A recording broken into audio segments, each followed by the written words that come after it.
Bienvenidos a un nuevo video. El día de hoy vamos a hablar sobre insulina, su fisiología, acción metabólica y relación con la alimentación. Quédate a ver el video y comenzamos. Para poder entender cómo funciona el conteo de hidratos de carbono, que es lo que nos compete a nosotros como nutriólogos, primero debemos de comprender qué es la insulina, cómo funciona fisiológicamente y por qué la alimentación modifica su acción. Bien, ahora, ¿qué es la insulina? La insulina es una hormona. Si recordamos, las hormonas son uniones de varios aminoácidos, entonces esta hormona peptídica básicamente es eso, la unión de varios aminoácidos, aproximadamente son 50, no lo recuerdo en este momento, y esta hormona es producida por las células beta del páncreas, se libera en respuesta al aumento de la glucosa postprandial, es decir, en cuanto comemos alimentos ricos en glucosa, pues la insulina de manera inmediata va a ser liberada. Bien, ahora, en el primer video de esta secuencia revisamos de forma general la anatomía y fisiología del páncreas. Para retomar el hilo un poquito, solo vamos a ver la estructura básica. Aquí tenemos una pequeña imagen del páncreas y pues hay que recordar que el páncreas tiene dos funciones, una exócrina y una endocrina. La parte que es endocrina está, digamos que organizada en islotes de Langerhans que contienen distintos tipos de células, ¿no? Y, las más importantes para estas, para el control glucémico, pues básicamente son tres.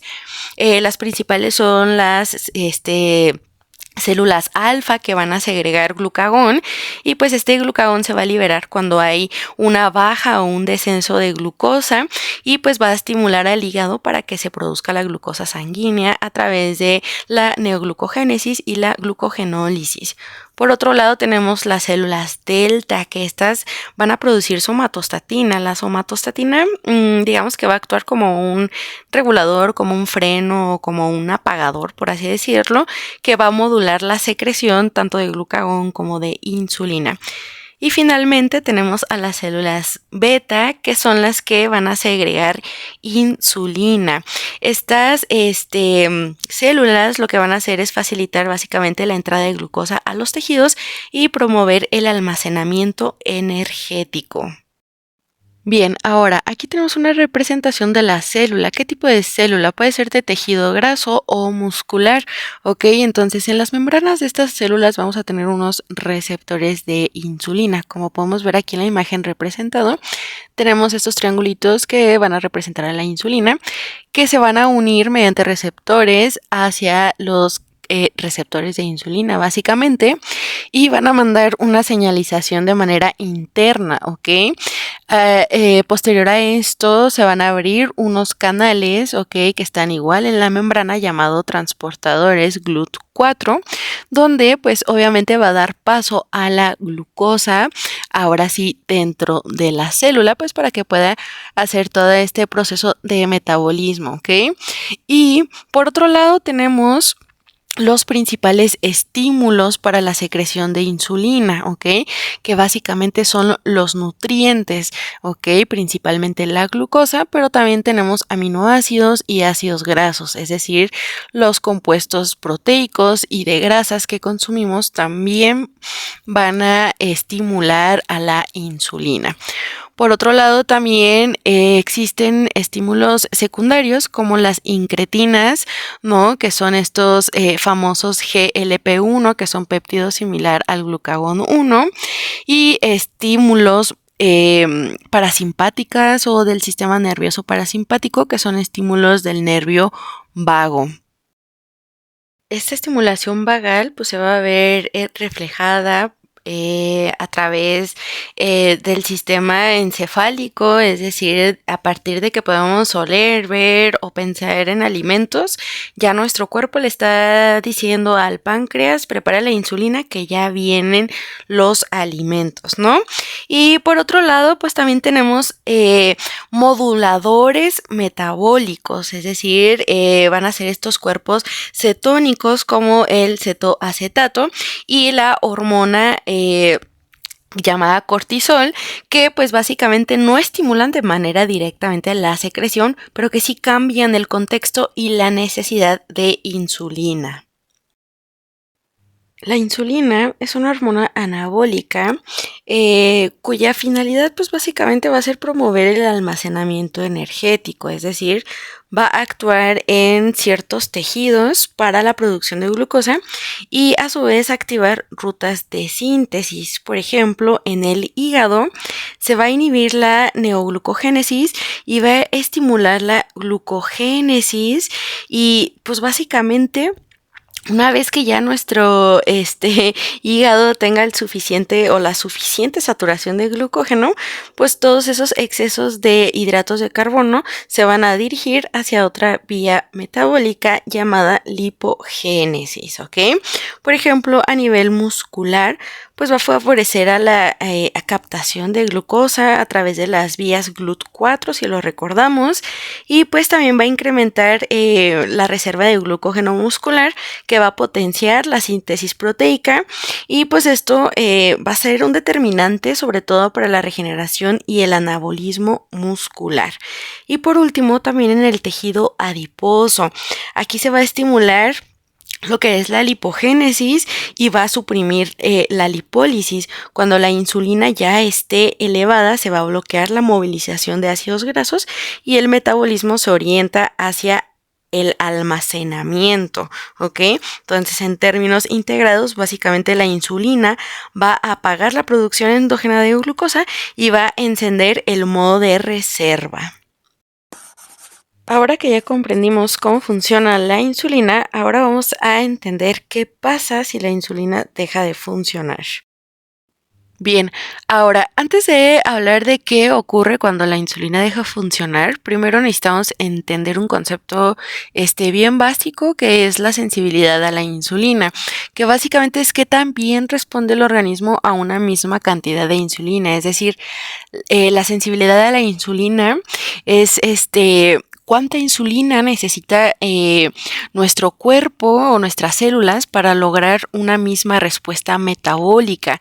Es decir, con una alta sensibilidad, el páncreas trabaja menos, produce menos insulina, pero hay mayor captación de glucosa y pues los requerimientos de insulina van a ser bajos. Es decir, pues el páncreas básicamente es eso, no lo vamos a forzar tanto. Entonces, una vez entendido que nuestro páncreas va a estar menos forzado, pues vamos a entender que vamos a tener un metabolismo más eficiente, es decir, vamos a tener menos estrés pancreático porque pues no está trabajando tanto, está produciendo una cantidad de insulina que es eficiente para la captación de glucosa que está ingresando al organismo, ¿no? Por otro lado, esto a su vez va a reducir el riesgo metabólico y sobre todo en la parte inflamatoria vamos a tener un metabolismo menos inflamado, ¿no? Y tener una alta sensibilidad va a depender de varios factores, como es la actividad física y el peso estable, es decir, que si recordamos, pues el músculo o las células musculares son uno de los principales compartimentos que captan glucosa, ¿no? Entonces, a mayor masa muscular, pues vamos a tener un incremento de la expresión de los canales de GLUT4, ¿no? Entonces, de este modo, pues se va a requerir menos insulina, pero para un mismo efecto, para un mayor volumen, ¿no?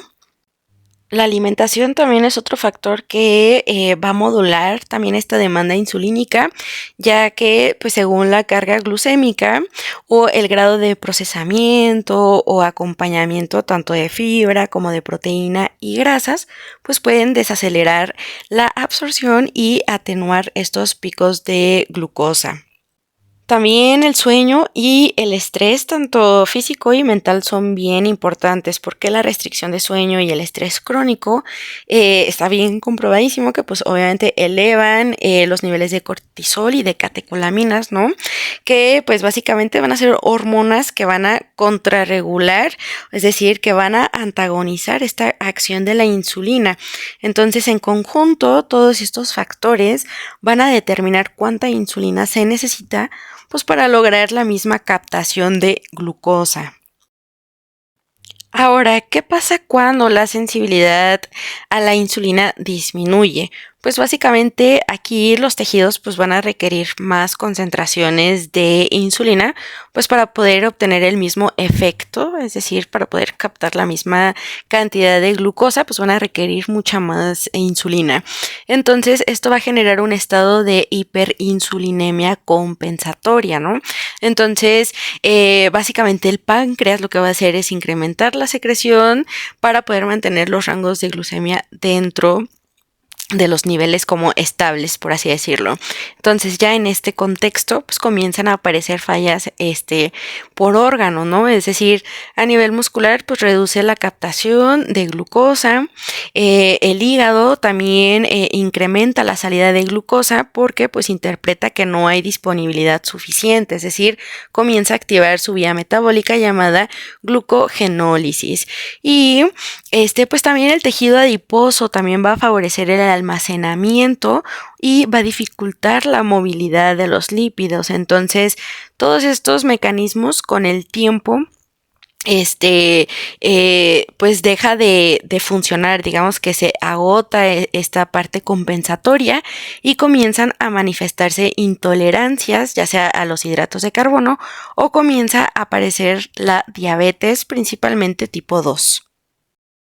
Estos niveles de hiperinsulinemia de manera persistente o crónica a nivel sanguíneo, pues van a actuar como un factor trófico, es decir, un ejemplo bien práctico clínicamente es la acantosis nigricans, que es pues un engrosamiento e hiperpigmentación de los pliegues cutáneos, como puede ser el cuello, las axilas, las ingles y los nudillos, ¿ok? Entonces, es importante señalar que no es suciedad, es una respuesta pues proliferativa asociada a insulina elevada o resistencia periférica. Entonces, la baja sensibilidad aparece cuando pues no tenemos buena cantidad de masa muscular, porque pues vamos a tener menos captación de glucosa, ¿ok? Cuando también tenemos obesidad, sobre todo abdominal, por la cantidad de grasa y pues también los picos muy frecuentes de azúcar cuando comemos de azúcares que no están equilibrados o que no forman parte de la dieta normal cuando pues no tenemos tanta actividad física, es decir, que somos sedentarios o tenemos poco movimiento. Si recordamos pues también el sueño cuando no dormimos bien o cuando vivimos en estrés, entonces pues toda esta combinación de factores hace que el cuerpo necesite cada vez más insulina para hacer el mismo trabajo. Ahora que ya vimos los conceptos sobre todo de la sensibilidad a la insulina, vamos a pasar qué pasa cuando hay una deficiencia de esta. Esta la vamos a dividir en dos grupos, tenemos una absoluta y una relativa, que aquí pues esto ya define básicamente los dos tipos principales de diabetes. Tenemos una deficiencia nula de insulina, que esto ocurre principalmente en la diabetes tipo 1, que en donde pues el sistema inmunitario va a atacar por error y va a destruir a las células beta del páncreas, que pues como ya sabemos son las únicas encargadas de producir insulina. Entonces, como no existe esta llave para que la glucosa entre a las células, el cuerpo aquí es en donde entra en un estado de emergencia, porque aunque el cuerpo tiene mucho azúcar en la sangre, pues las células no se están alimentando, se están muriendo de hambre básicamente, no hay energía que entre a las células, ¿no? Entonces, por otro lado, existe la deficiencia relativa, en donde pues básicamente se presenta en la diabetes tipo 2, ¿no? Básicamente comienza con una resistencia a la insulina, donde las células pues dejan de responder bien a esta hormona. Entonces, para compensar esa resistencia, el páncreas va a trabajar horas extra produciendo muchísima insulina. Entonces, acuérdense, con el tiempo, pues estas células del páncreas se van a cansar y van a dejar de producir la misma cantidad o la cantidad necesaria, mejor dicho, ¿no? Entonces, básicamente sí hay insulina, pero es insuficiente para vencer la resistencia o cubrir las necesidades del cuerpo, ¿ok? Entonces, sin insulina, pues básicamente el cuerpo pues no va a guardar glucosa en las células y no se va a almacenar energía. Entonces, básicamente esto da lugar a lo que es la hiperglucemia o a los incrementos de glucosa en sangre. Entonces, también digamos que el cuerpo va a empezar a quemar grasa de forma desesperada pues para poder obtener energía. Entonces, lo va a tomar a partir de la lipólisis y de la cetogénesis. Entonces, pues aquí ya se comienzan a producir ácidos tóxicos, ¿no? Por ejemplo, las famosas cetonas, ¿no? Como lo habíamos mencionado anteriormente, como el acetoacetato. Y pues nada, todo esto puede llevar a una complicación más grave llamada cetoacidosis, ¿no?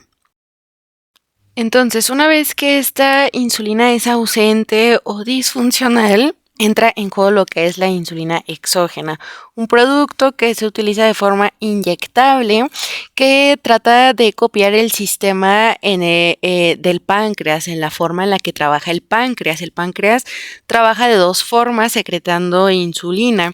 Una es de forma basal durante 24 horas, es decir, va a segregar insulina durante este periodo de manera o en cantidades muy bajas, pero de manera continua, y esto va a permitir controlar la producción de glucosa a partir del hígado y pues obviamente va a evitar las hiperglucemias tanto nocturnas y en ayunos prolongados, ¿ok? Entonces existe otro sistema que es el prandial o postprandial, que es después de la ingesta de alimentos, que responde principalmente a los hidratos de carbono, dando como mayor resultado o mayor eficacia o mayor respuesta de segregación insulínica a los picos rápidos, principalmente de glucosa. Ahora, ¿qué tipos de insulina exógena existen? Tenemos tres grupos principalmente.